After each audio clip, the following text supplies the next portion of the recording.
I mean it, okay, I'm the meanest, yeah. A gift and a curse to feel everything oh so deep. It got me in my feelings, yeah.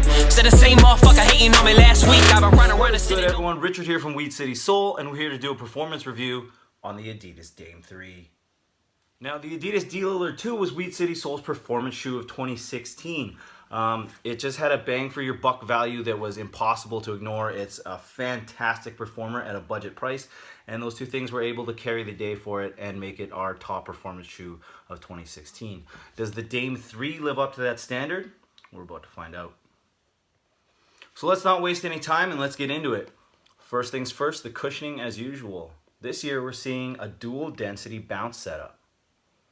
Now, what that means is that the outer portion, this black part here, is a firmer layer of bounce that runs around the outer edges of the last. And then inside of that portion, it's filled in with a softer layer of bounce. Now what that does is provide a firm layer on the outer edges of the shoe for stability while still giving you that springy, responsive feeling that the Dealer 2 gave you with its bounce foam. Now, the Dame 3 isn't quite as responsive and springy as its predecessor, mainly due again to that outer layer of firmer bounce foam. It kind of stops you from accessing the softer bounce as much as you would really like to get that really springy feel. It's still quite good though. The impact protection is really great. You do still get a little bit of spring, especially under your forefoot, and the court feel is actually quite good on this shoe.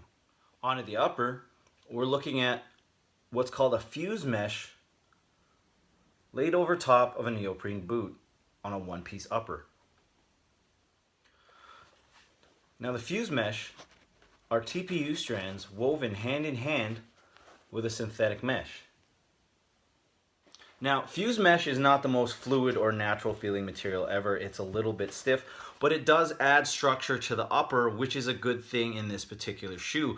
It also allowed the designers to heat weld any parts that they felt needed a little bit more support and a little bit more structure as well. Without adding any components to the shoe, they were just able to weld over the already existing TPU plastic in the mesh.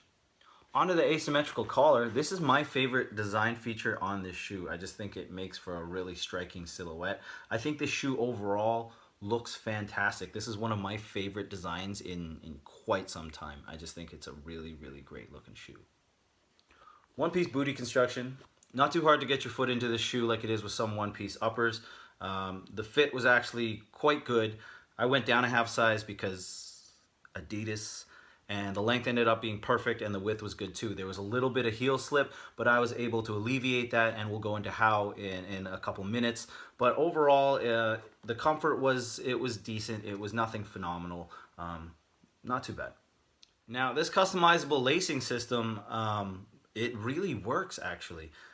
It is laced somewhat strangely even for this. Factory, what you'll see is the laces going in on this eyelet and coming out of this eyelet. I felt heel slip when it was configured like that, and so I started playing with it.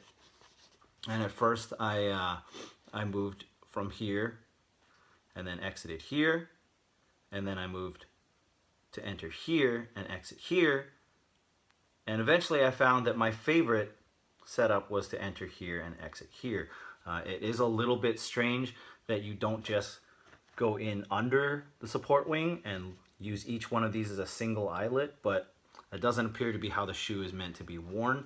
So what happens is there is an entrance eyelet and an exit eyelet. And this right here is the system that I found to work the best and that eliminated the heel slip from this shoe for me. The fit of this shoe overall, it really is customizable. What I would be careful of, however, is that because it's so customizable and because of this entrance and exit kind of system with the eyelets, you can cinch this thing incredibly tightly to the point where you will cut off the blood supply to your feet entirely and cause yourself a ton of pain.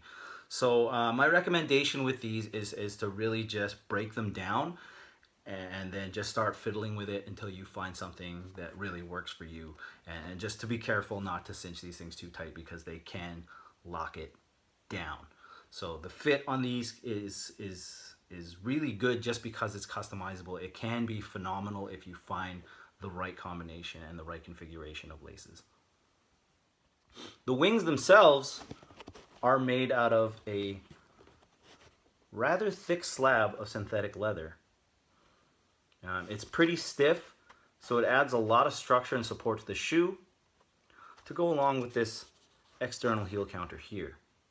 Additionally, for support features, we're looking at this dual density bounce midsole again, which looks a lot higher on the outside of the shoe than it actually ends up being underfoot. That's because it rises above the footbed and your foot sits inside of it, almost like a foot bucket kind of system, where it's providing you just a lot of support and a lot of structure around the heel of the shoe. On the traction, we're looking at the currently ever popular blade style traction, which is quite literally what it sounds like. Just a number of rubber blades all across the bottom in a variety of different directions, and it provides great traction. This shoe can grip the court really, really well. More so than the D-Lillard 2. I think the Dame 3 definitely wins out in the traction battle between those two shoes. Now, the rubber compound on these, although it's not continental rubber like the D-Lillard 2, is still really sticky. You can just see all that dirt jammed in there. A quick wipe with your hands though and it takes care of that, and your traction is A1 yet again. It shouldn't cause any problems during play. Transition on this shoe while running up and down the court is good. It's nothing phenomenal, but it's a nice smooth movement from heel to forefoot, due in large part again to this outer firmer layer of bounce that just is able to absorb a lot of impact and just transfer you through without any problems. You can't see it on this particular shoe, but there is a large butterfly style midfoot shank in the middle of this shoe that again helps aid in overall support, overall torsional rigidity, and to help again with the aforementioned transition to move up and down the court smoothly. So bottom line, is this shoe worth your money? And the answer is an emphatic, definite yes. This is an excellent performing shoe. It's nice and well rounded.